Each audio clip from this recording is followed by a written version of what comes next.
இப்போ நிறைய பேர் கொஸ்டின் கேட்குறது என்னென்னா, வீடு வாங்கிட்டு இஎம்ஐ கட்டுறது லாபமா, இல்லை வாடகை வீட்டில் இருந்துட்டு எஸ்ஐபி கட்டி முதலீடு பண்ணுறது லாபமா அப்படிங்கிறது தான். இது ஆக்சுவலாக 2 விதமாக நம்ம பார்க்கணும்.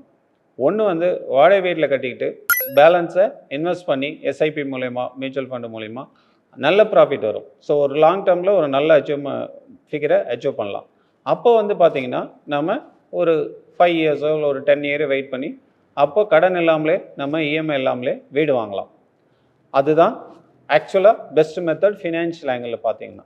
ஆனால் இன்னொரு ஆங்கிளையும் பார்க்கணும். நம்ம சொசைட்டியில் ஒரு மேரேஜ் ஆகி ஒரு குழந்தை வச்சுக்கிட்டோம்னா நம்ம சொசைட்டி சரௌண்டிங் ஃபாதரோ மதரோ இன்லாஸோ ஸோ இதை போல் சுற்றுப்புற உதவங்க இல்லை ஃப்ரெண்ட்ஸோ முதல்ல கேட்குறது என்னப்பா கல்யாணம் ஆயிடுச்சு வீடு வாங்கிட்டியா அப்படின்னு தான் கேட்குறாங்க. இல்லை வாடகை வீட்டில் இருக்குன்னா நம்மளை ஒரு வேல்யூ கொஞ்சம் கம்மியாக தான் பார்க்குறாங்க. ஸோ இதனால் இங்கே ஒரு இக்கட்டான சுச்சுவேஷன் வருது. அதனால் ஏன்னா நம்ம 10 வருஷம் கழிச்சு கடன் இல்லாமல் வீடு வாங்குறது நமக்கு சாட்டிஸ்ஃபேக்ஷன் தான்.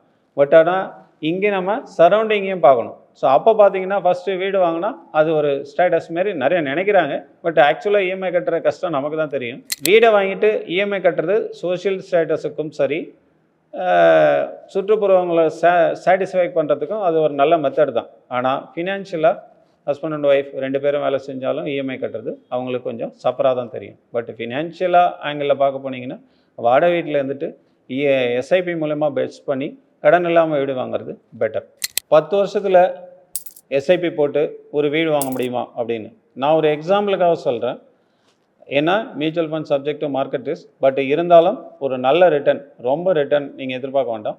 ஒரு மினிமம் ஒரு 50,000 எஸ்ஐபி ஒரு மாதத்துக்கு ஆரம்பிச்சு அதை 10 வருஷம் வித்தவுட் பிரேக் வித்தவுட் வித்ட்ரால் இல்லாமல் கண்டினியூ பண்ணிங்கன்னா ஒரு ஆவரேஜ் ரிட்டர்ன் 12% வந்தால் கூட நீங்கள் இன்வெஸ்ட் பண்ணுற அமௌண்ட்டு 60 லட்சம் தான். ஆனால் உங்களுக்கு ரிட்டர்ன் 1 கோடியே 18 லட்சத்துக்கு மேலே வரும்.